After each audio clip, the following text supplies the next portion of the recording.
Hello and welcome to Meant to Move. I'm Vanessa, your host. We welcome back OD this week after a couple of month hiatus. I mean, it was weird. I got used to having him on once a week and seeing him once a month, I should say. And so it was nice. It was really nice. It's like, seeing an old friend again. And I hope that you feel the same. If this is your first session or first listening session with OD, it's a brilliant one. We are talking about the concept of rehabilitation, whatever you want to call it, and how we think that this word, this concept, this whole industry that allied health is, that's its lifeblood, really. We think it needs to be revamped, and there's a whole subsection of why we think that and what's going on with this.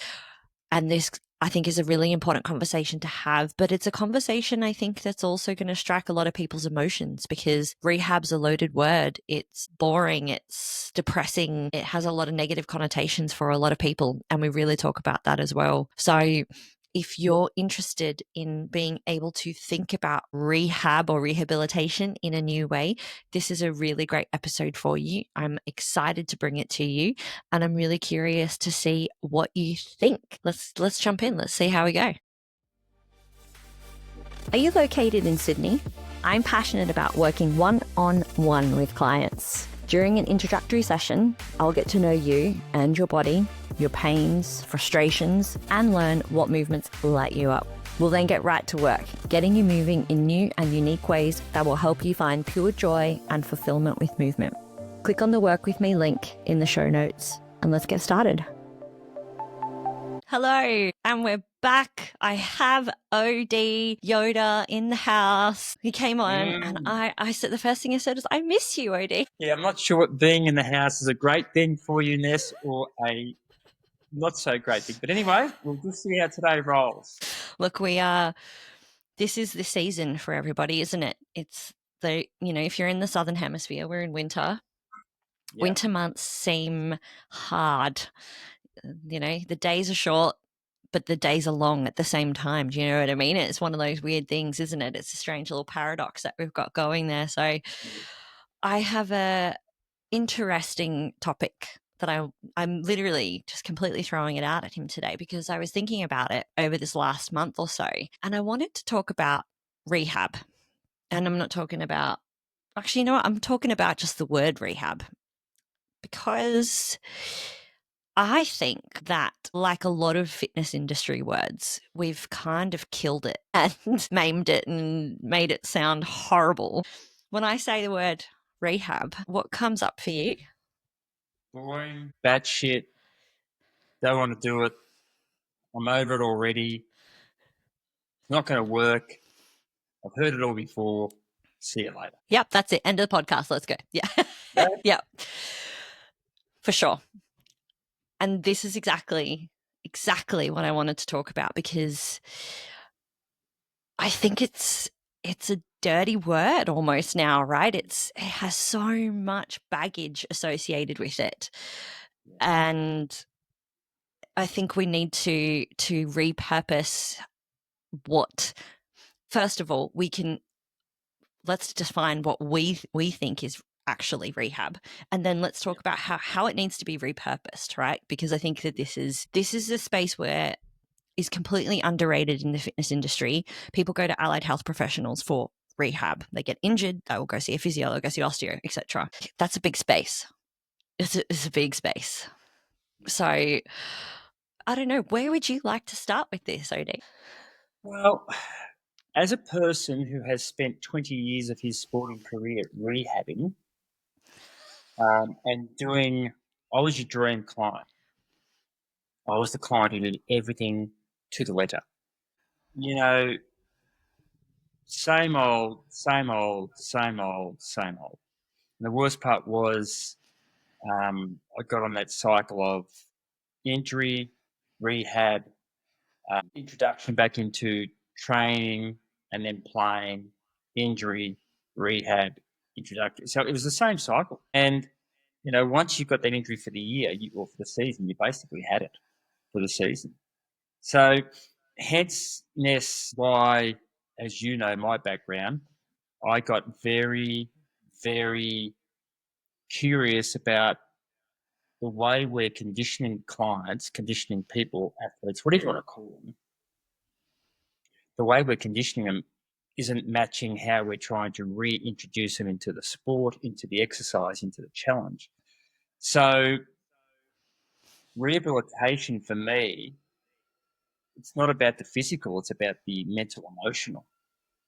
Those words are tainted because we're seeing more and more back pain. We're seeing more and more science, and then we're seeing more and more tools, and then we're seeing more and more experts, and we're seeing less and less results. So the word rehab really, it's a space that needs to be revamped. And I know from our perspective, from Phil Soma perspective, we call it reconditioning. And in fact, we've gone one step forward further and called it preconditioning, because at the end of the day, every time I do something under stress or load, I go and do a handstand session with Vanessa and OD. At the end of the session, I've blown fuses. My shoulders, my spine, my hands, I've blown fuses. My system, my tissues need to reset. So what am I going to do that's going to allow them to reset?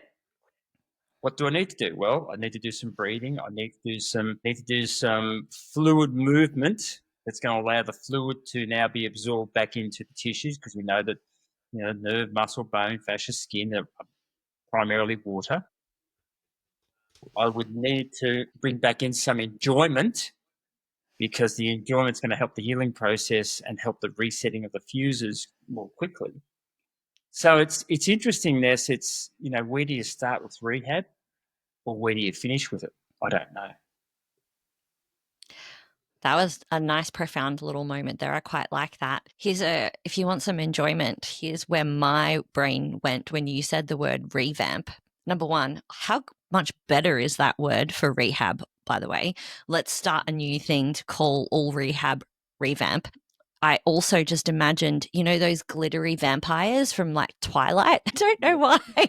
Imagine if we could like revamp ourselves and become more indestructible, become more resilient, become more, just that kind of better version of ourselves. And I think you're on the money when you're using words like reconditioning or preconditioning, because rehab isn't here's the start and there's the end. Because quite often, for myself, my own experience, when I see a client, even if they've just come to me with an acute injury, let's take a really easy one. I have sprained my ankle.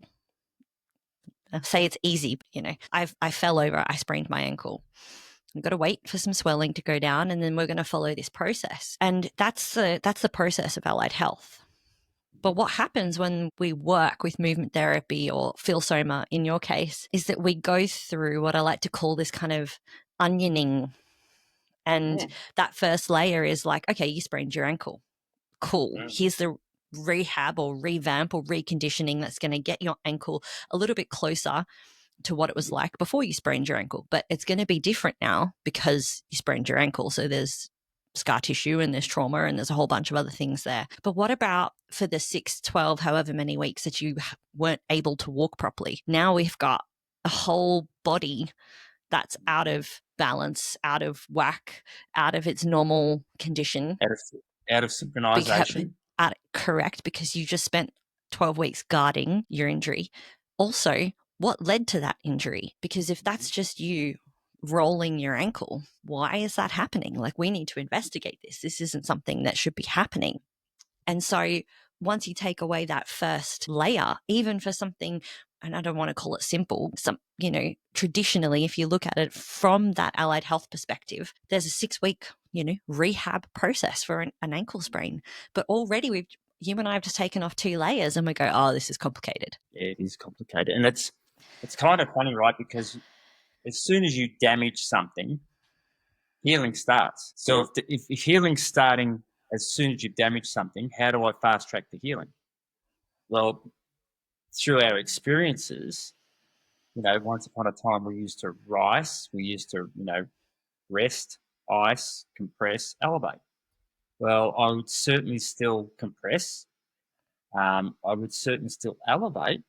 I certainly wouldn't use ice, and I haven't used ice for 30 years. And the research is telling us not to, and has been for 10 years, and yet we're still seeing sporting stars using ice on hamstrings, calves, knees, ankles, whatever. So it's interesting because realistically, the ice was used to take away the pain, not necessarily take away the inflammation. So we need inflammation to heal, not excessive, but we do need inflammation. So if we damage an ankle, let's just use the ankle because it's a common area. As soon as we roll an ankle, what happens? Well, from an integrated approach, the hips say, hang on, ankle's damaged, we're not going to move as much, has a conversation with the brain. So it limits how much the hips can move, which means it protects the ankle for a period of time. Do I want someone to move on that ankle that has been damaged? Well, like it or not, people have to go to the toilet. So whether you're on They've got crutches to or not, move. they've got to move, right?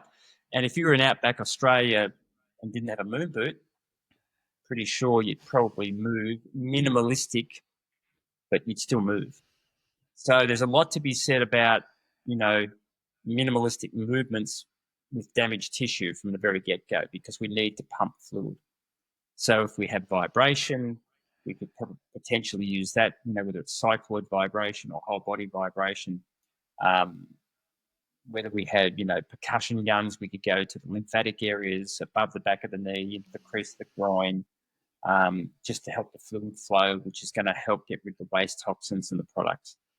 So there's lots of things really, Ness, that, from that very get-go that we can do that fast forwards the healing. And you and I have both seen, I had a ruckman at one stage who was 108 kgs,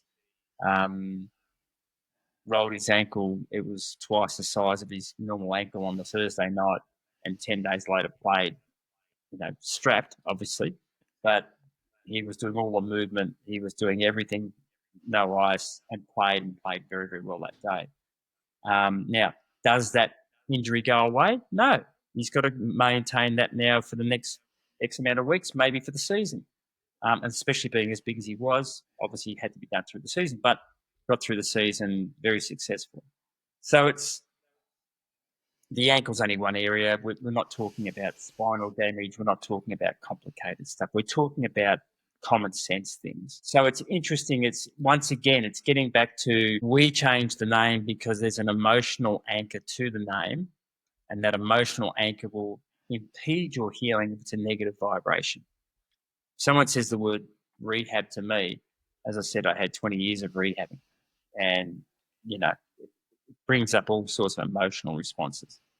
But I can tell you right Yeah. now, if I go and twinge something, I'll go and do some simple movements that I've created, and I'll go and use the roller or the ball or the percussion gun or whatever, and straight away my body feels better. May not be able to go back to full performance, but certainly go back to at least probably 75%.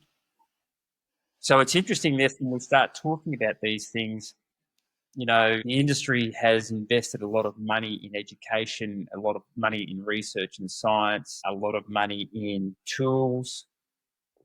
And our industry has been very driven by tool-based solutions. And a lot of times those things haven't really been effective. I would also say that kind of research stops at a certain level and then doesn't permeate through. It's kind of like people just know the surface of it. Like you said, most people know about rice, but they have no idea that that's now been proven to be incorrect. And it's like, well, why does it take so long when the science is there? It's telling us that this isn't the best methodology to utilize after an acute injury. Why does it take so long for that to proliferate back through when supposedly we do have the best tech and the best access to research? I find it really interesting why we kind of, I don't know, like just randomly pick out whatever kind of facts that we want. Like people, there's too much money invested in prior research. It takes 17.5 years for research to come into a textbook and to go out of a textbook. 17.5 years.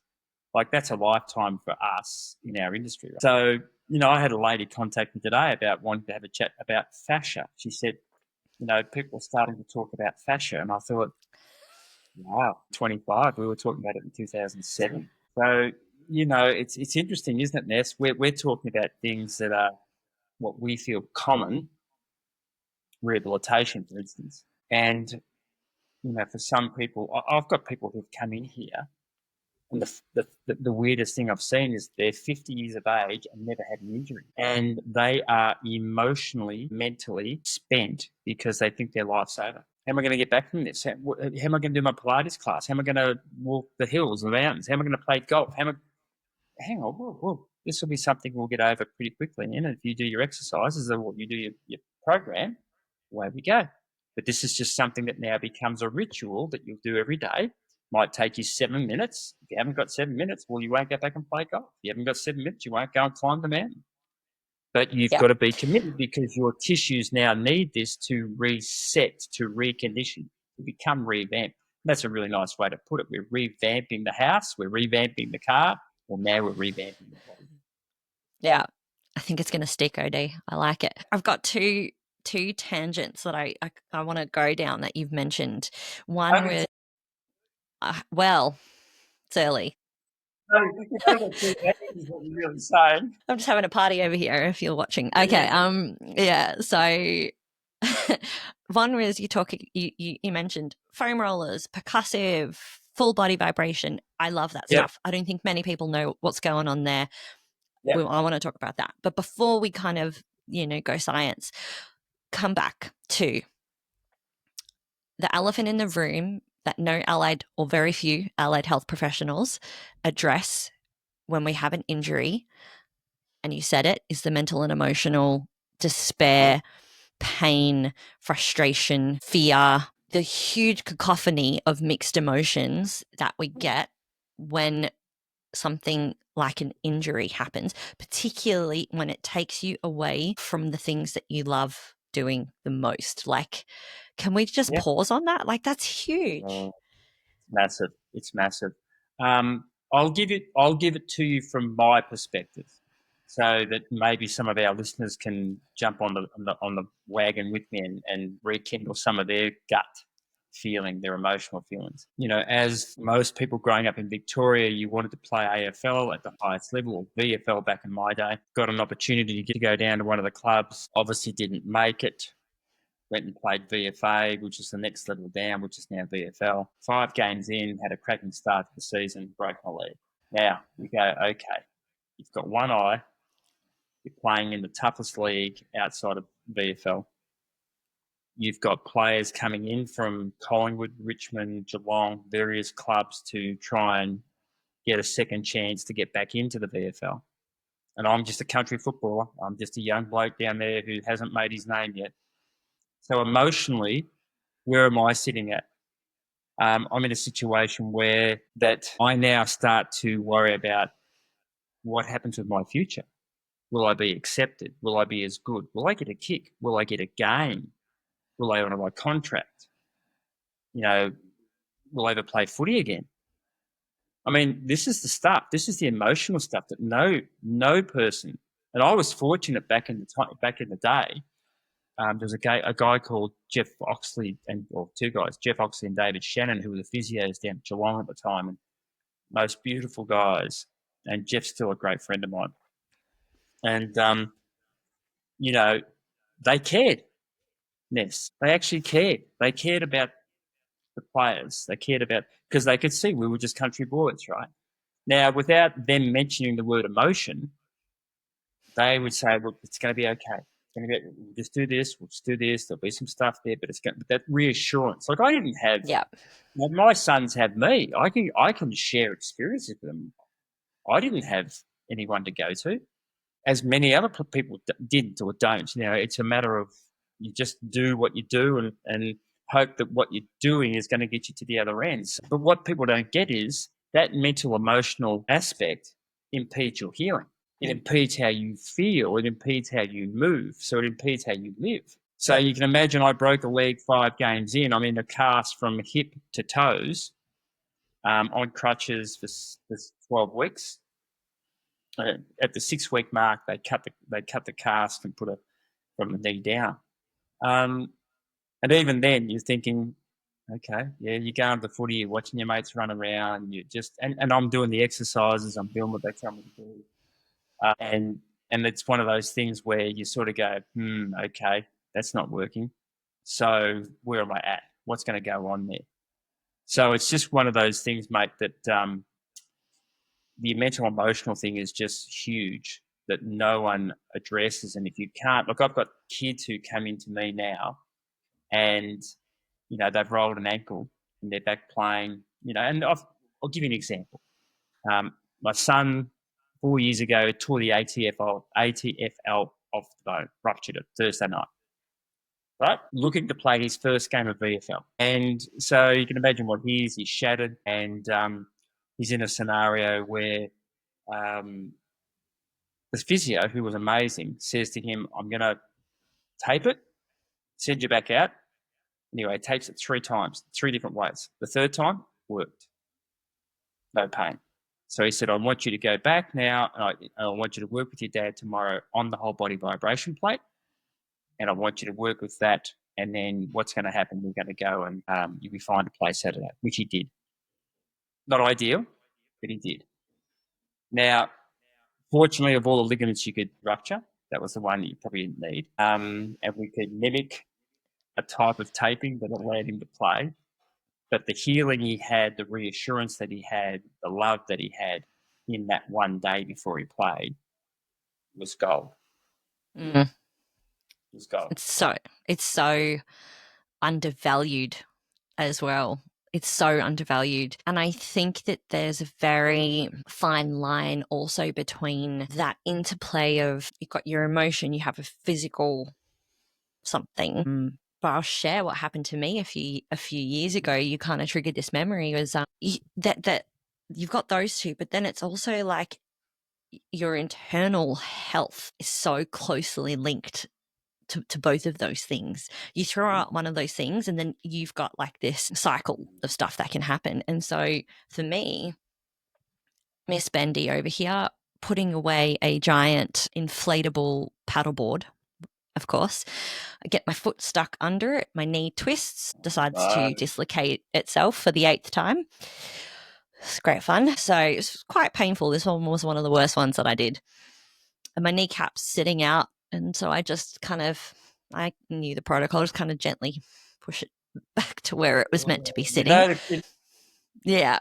And I kind of sat with it for a little while. It was very ginger to do anything. And then because I'd done it so many times, OD, they barely even swelled up. So there was me going, I dislocated my knee after a couple of days. Nothing. It was so minimal, right?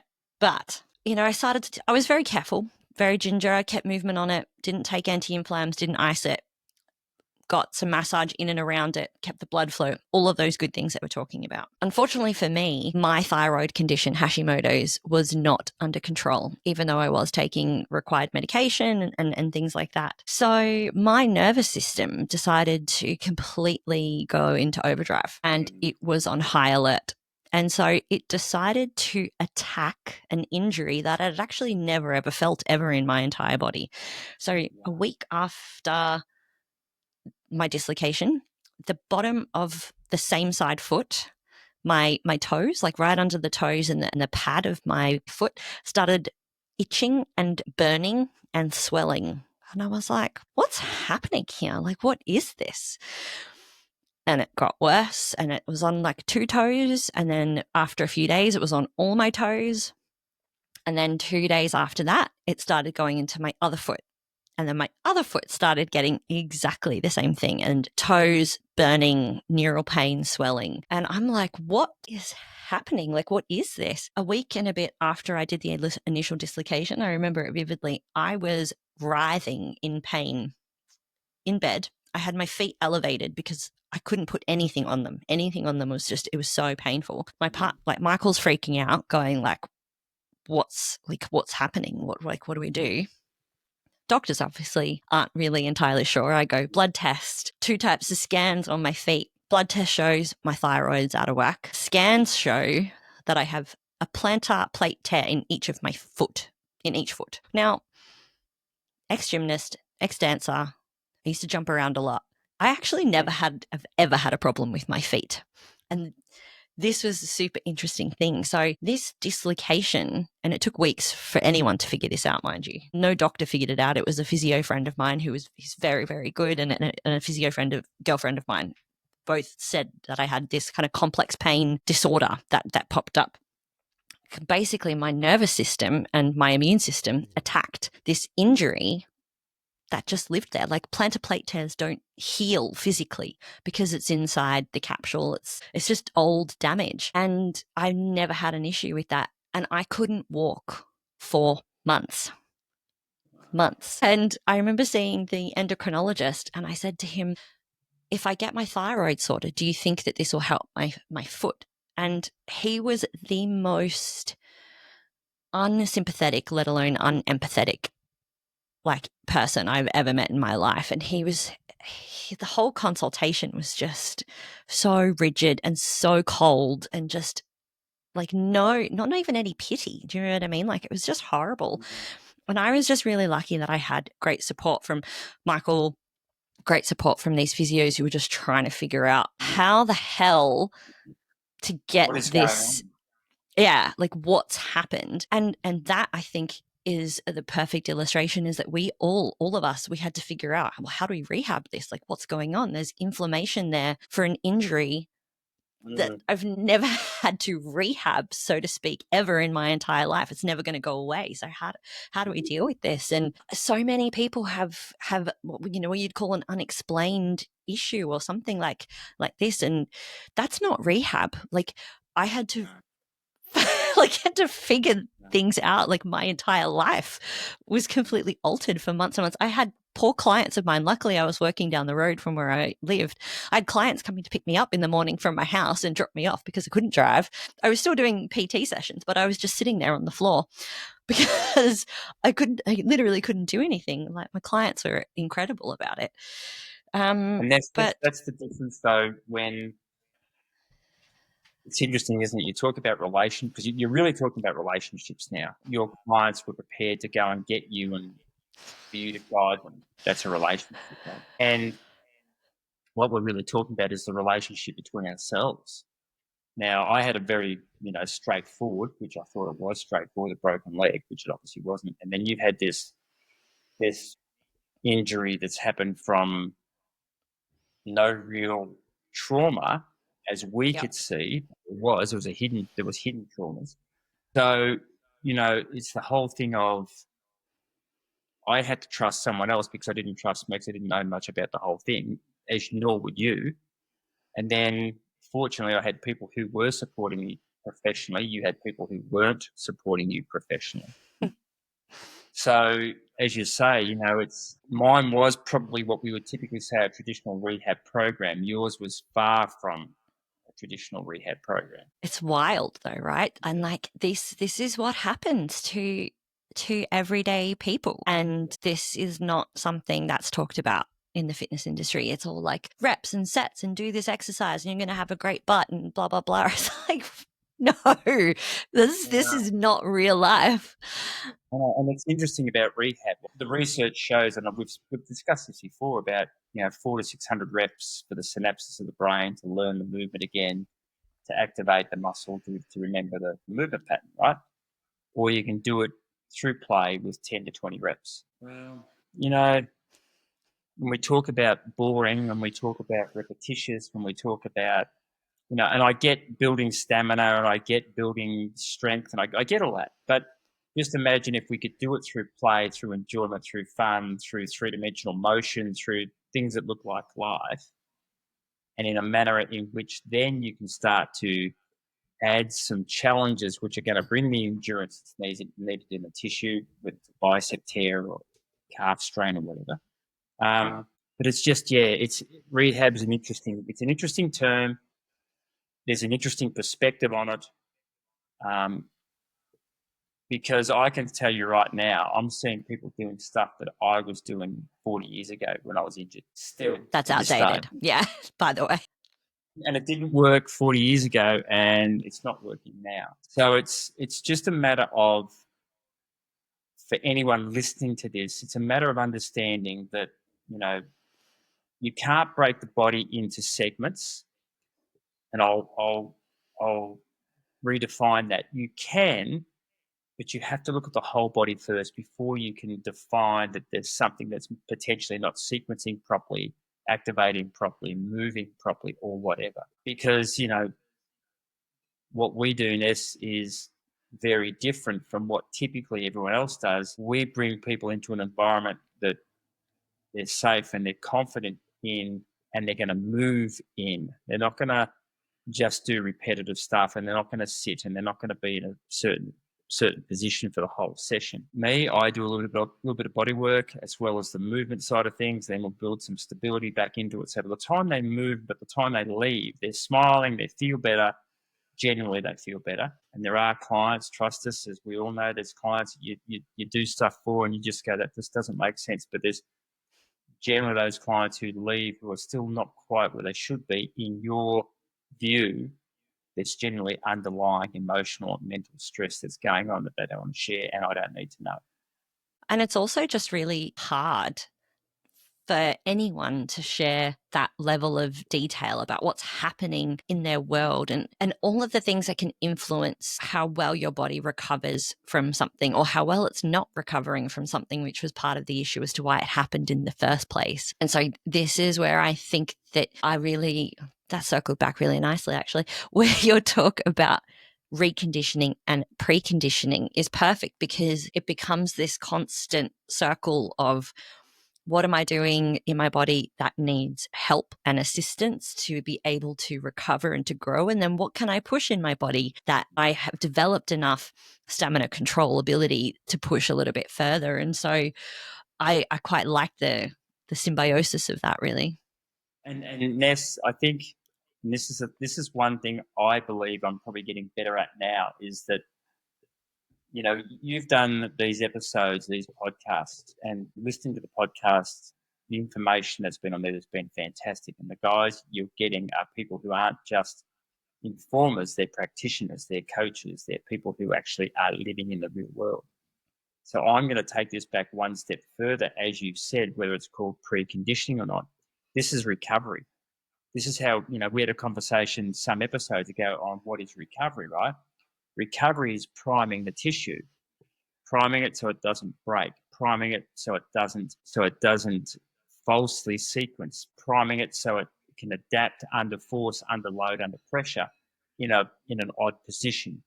So, and priming can happen through foam rollers, can happen through some fascial mobilizers, can happen through some stability exercises, whether that be with bands, sticks, body weight, or whatever. And then you've got your restorative side. So post-session, you would say, right, what can we do post-session? So this isn't rehab. This is all part of the program. So every session we do should incorporate some type of priming, some type of preparation, some type of making the client do something that's going to look like what their challenges are going to be. If they're going to be handstanders, well, I'd certainly hope they've got, fascial mobilization through their hands, their shoulders, their elbows, and through their hips, because their hips have to move as well when you're doing a handstand. And by the way, so do their feet. So it's kind of interesting, right? We're going back to the episode where we spoke, or episodes where we've spoken all the way through about fascia, where we've spoken about neural connection, about movement patterns, about fluid response. If we get things correct, what that's going to mean is that we don't have the need for rehab. Yeah, you're going to break bones, you're going to fall over, you're going to trip, those sorts of things. But bones are a completely different thing to rehab, to tissues like fascia, neural nerve, muscles, and that sort of stuff.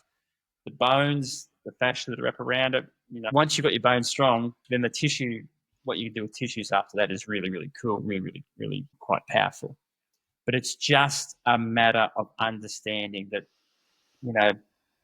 if we come back to what we know, and it's funny, this little beautiful Australian uniform in the back there that a client of mine presented to me when she won the 2010 Lucerne Double Skull World Championships. She went through, all sorts of things, and we got her to the Olympics and all that sort of stuff. And she was a girl from Bendigo, just a beautiful girl, Hannah Hall Every. She's still involved with the AIS, and she's involved, I think, with the heptathlon or decathlon team still. And she's saying now they still don't do much priming. They're still not doing much restoration. So here we are 20 years down the track and not much has changed. Yeah. Yet, the word certainly hasn't changed. And athletes, I can assure you, no one wants to do rehab. A corporate doesn't want to do rehab because it's not cool. So just imagine if we stuck in some simple little things in their programs that could create the ability for them to create better fluid flow, improve their decision making, allow them to adapt into odd positions with force, could allow them to perform optimally, could allow them to feel good, and allow them to enjoy it. Wow, that'd be a nice little recipe. So far-fetched.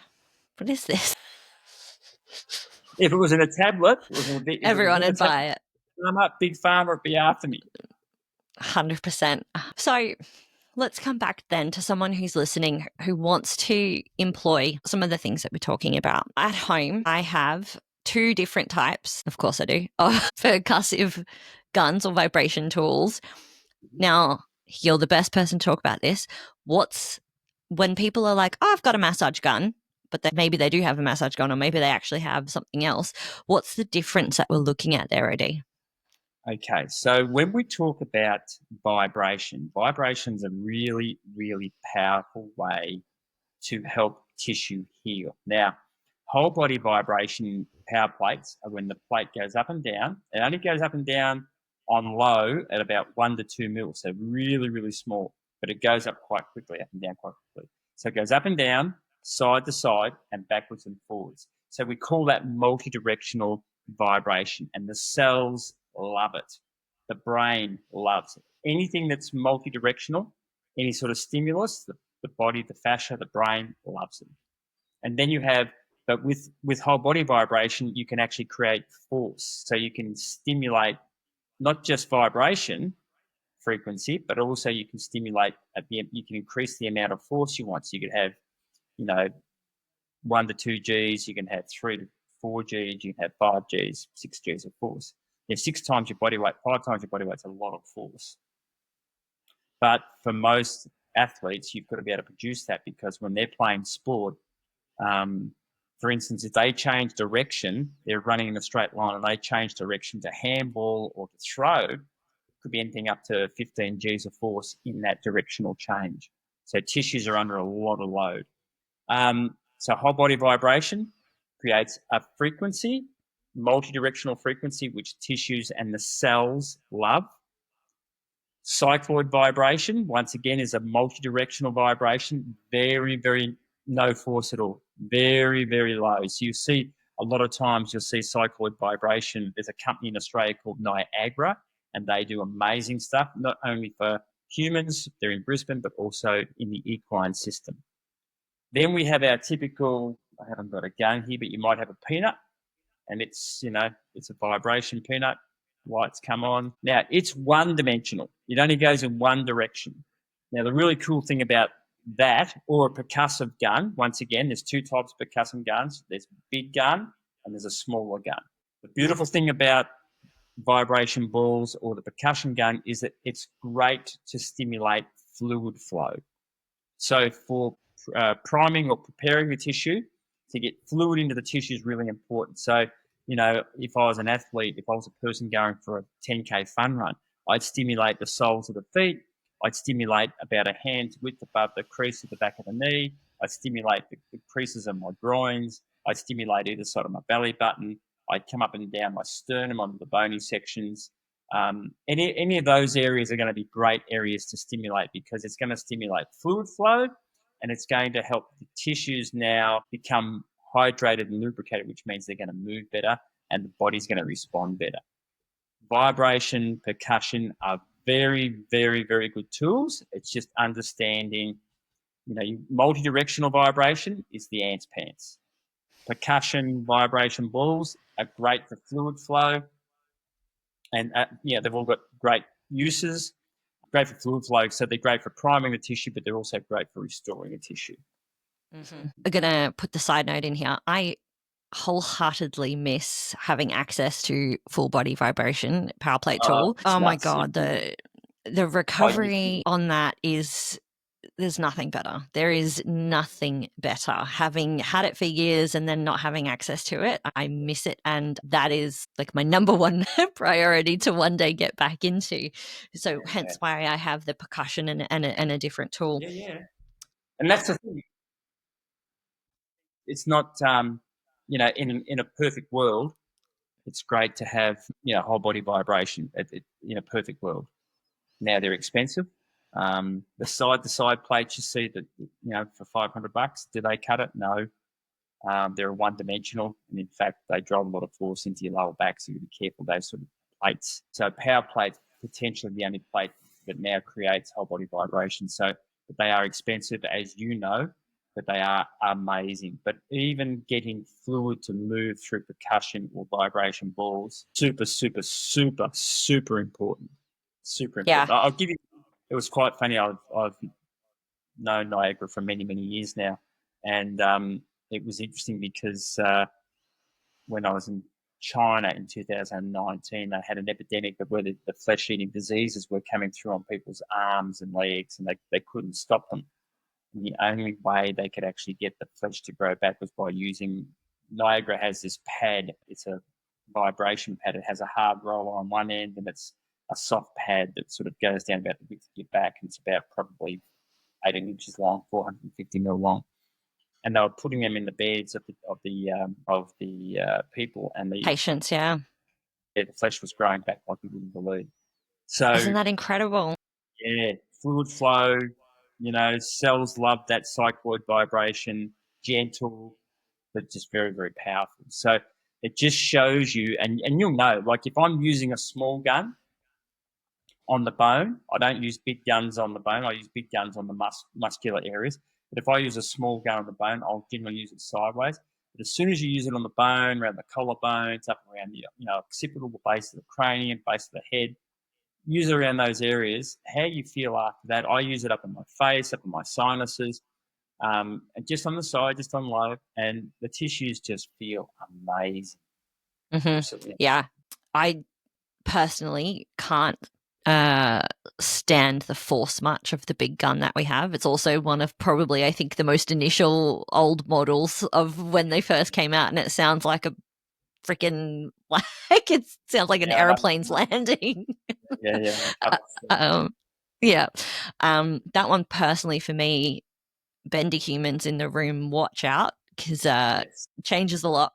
But I got one recently that has a super low setting and a nice, like, kind of more flat, more round interface head and different types of facets rather than the real kind of pointy or angular interfaces, and makes a huge amount of difference, like a huge amount of difference. And that one I love. Like, that one has been super useful. I use it quite a lot more because sometimes I'll see a massage gun, and for some of my bendy clients, I'm like, put that away.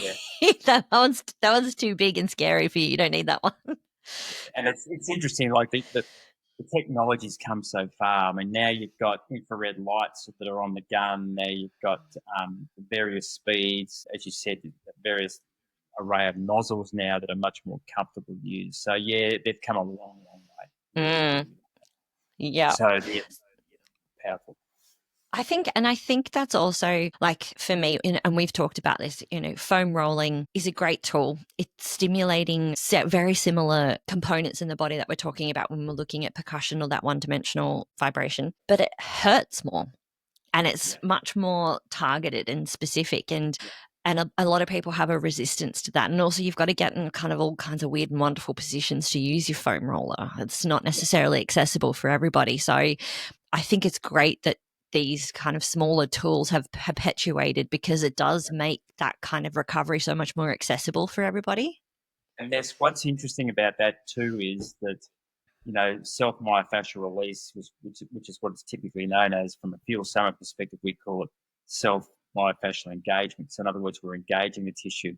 So they're both 60 seconds, 90 seconds. Now we also do self-osteofascial engagement, which means we work on the bone with the roller, and you don't work on it any longer than 30 seconds. Now, the difference between those two, they're both great. One, working on the bone, less time, 30 seconds, no more. No more, maybe Yep. 20 seconds is even better. 4 rolls, 4 shifts, done. What's interesting about that is that sometimes you just have to go and use a roller on a certain location, whether it's the lateral hip bone, whether it's the top of the hip bone, whether it's the back of the hip bone, whether it's the side of the knees. You just have to work with a roller or a ball to get that shear in the fascia to get the change. And the guns and the vibration balls don't cut that. So it's just understanding what the tool is, what you need. And that's why we developed Soma developed the bony structure, because of the fact that we knew that addressing the bone made a big difference. And people didn't necessarily want to sit on a foam roller for 90 seconds in that pain state. And it's not necessarily ideal for what we want either. Exactly. Yeah. My clients who I made foam roll early on in my career without that knowledge are like yelling at me now, going like, "See, I hate the foam roller." No. Don't worry. It's fine. I know what you're It's fine.